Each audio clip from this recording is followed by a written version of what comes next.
come also to let you know that you are not alone.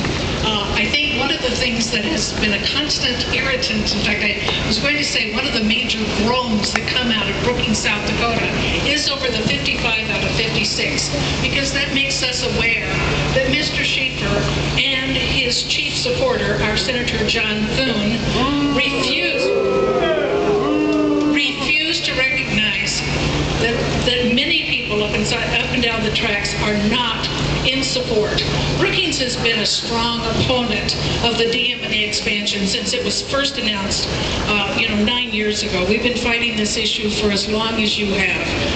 Our most recent, as you just heard, our most recent aspect of this is that when our city council passed a community partnership agreement, a group of us decided to circulate petitions and have that referred to a vote of the people.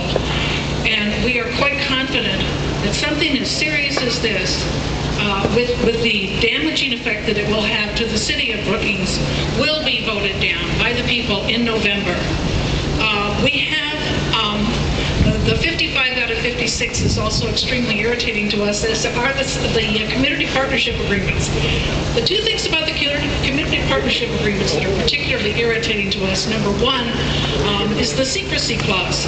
And I said, I was sort of a newbie when I got into this, and I started reading these things, and I started noticing that Mr. Schaefer is asking each of the communities that signs one of these agreements to keep it a secret from everyone else. And I thought, now that's typical, isn't it? Isn't that typical DM&E behavior?